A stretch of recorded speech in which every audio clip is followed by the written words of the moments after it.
Okay, Tom, thanks for coming in and seeing me for your evaluation today, mate. I appreciate it.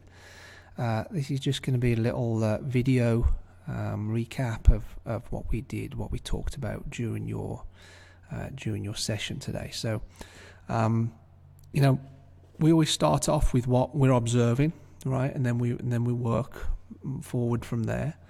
So, the two shots that I was standing behind you observing, and I'll maybe do this in green.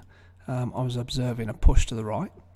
I was also observing a shot which kind of started down the channel there of the ropes, but then veered off to the left. Right, so I'm seeing a push, and I'm seeing a hook, and also I'm seeing a shot which, whether it's a push or a hook or somewhere in the middle. Most of them, I'd say 90% of them, were very clean as well, right? So that's kind of what we're dealing with. We're dealing with a a two-way miss, and also a very clean shot, right? So, what did we talk about in the setup, with regards to how your setup is affecting your golf shots? Well, we definitely said that your arms are too far away from your body, didn't we? If I get you,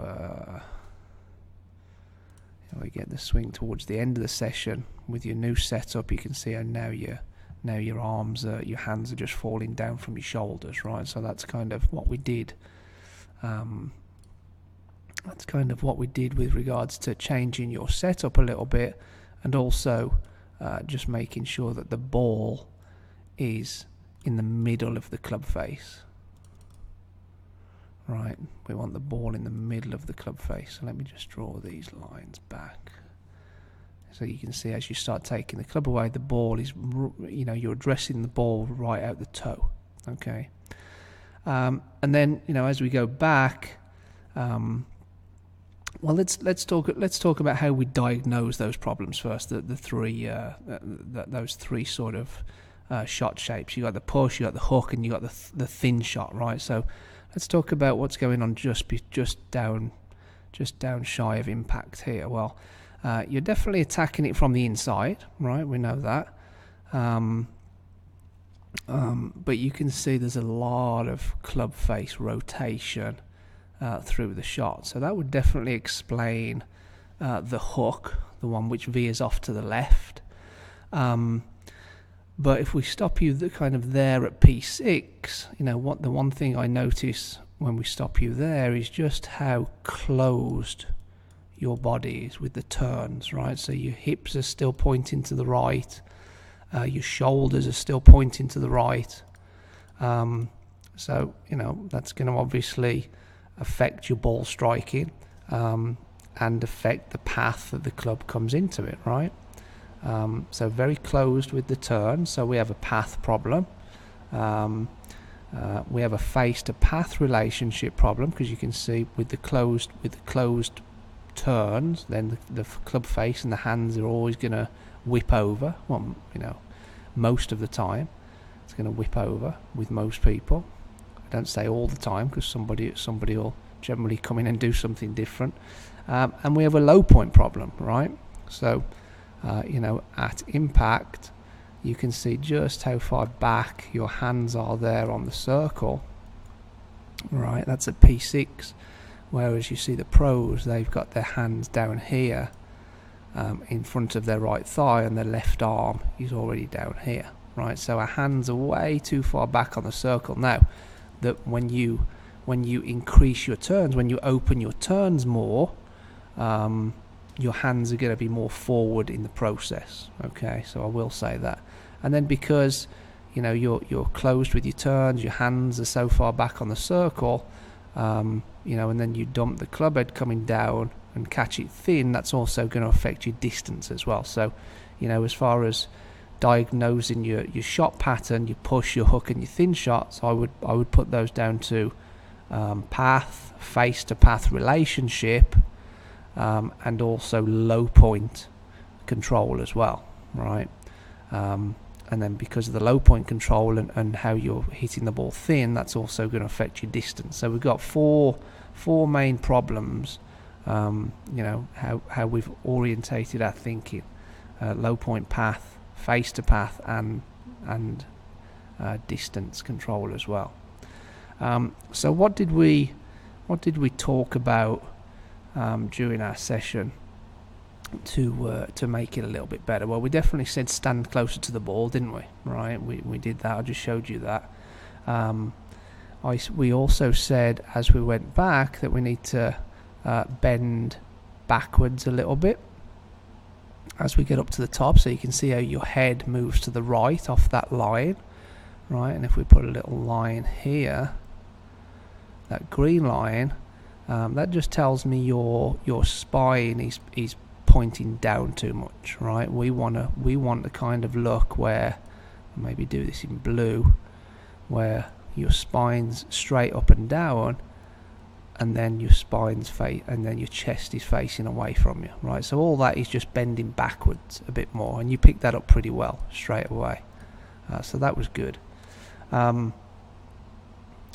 We also want, and we spoke about how you're dumping the club a little bit coming down, and we spoke about your right wrist, the mobility in your right wrist, and I think that's definitely affecting your radial deviation, right? So the radial deviation is just another word for wrist cock, right? So we want to keep that wrist cocked more. Well, first of all, we want to do it better on the way back, don't we?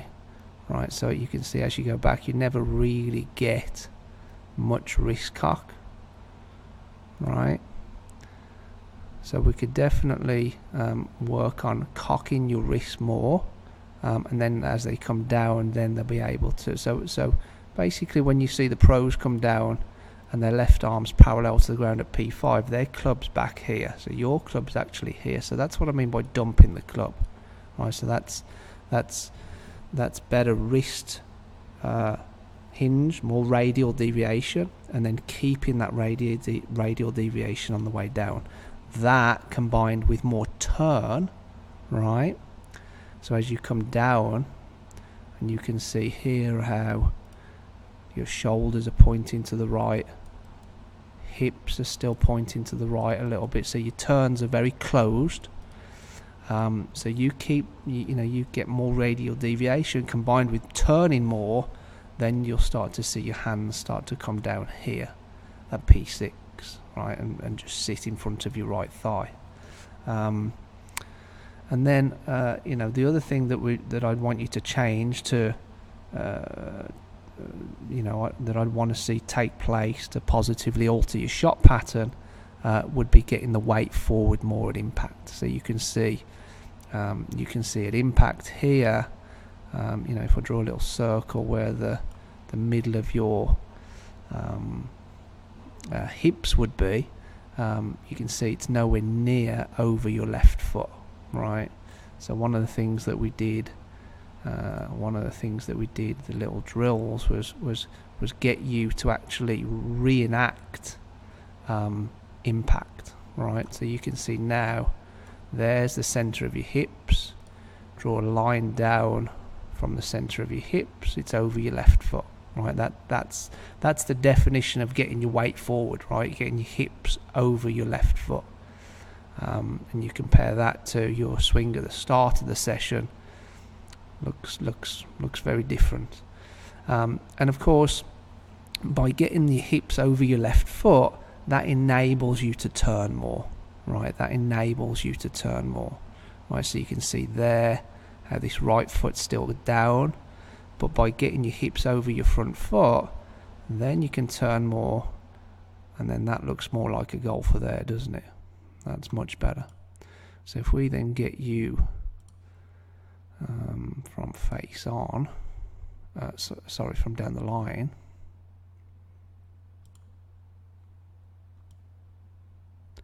right, so there's your drill, there's impact now, whereas before hitting the shot, there's impact. Right, so look at the difference. Look how now at impact you're recreating these positions. Your hips are out the way, your hips are over your front foot. So because your hips are over your front foot, you've brought this heel off the ground. Your hips are turned out the way. Your shoulders are slightly turned out the way. Right? So it's basically, how are you going to implement these changes? Well, to start with, you've got to build up awareness through these static drills, right? You can't go straight into hitting better golf shots and making these new movement patterns unless you've fed the information into your brain, right? So we practice that a little bit static.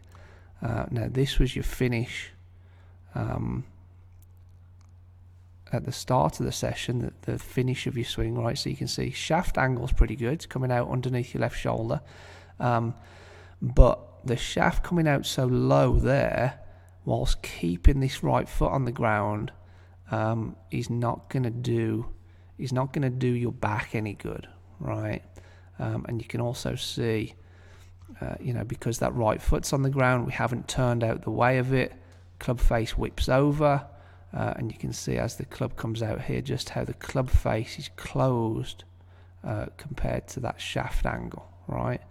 Whereas from this one on the right, once we practice impact, we're teaching our brain where we want to be, and then we start recreating the finish position. Well, now we're turning through it. Now we're on our left foot, that right foot's coming up, the shaft's coming out underneath our left shoulder really well. But look at the angle of the club face compared to the one on the left. The one on the left, that toe has really turned over the heel, and the one on the right, the toe has stayed behind the heel, so the club face is staying a lot more passive. Okay, mate. So I hope you enjoyed today, and if you have any questions, by all means, just shoot me over an email. Thanks, Tom.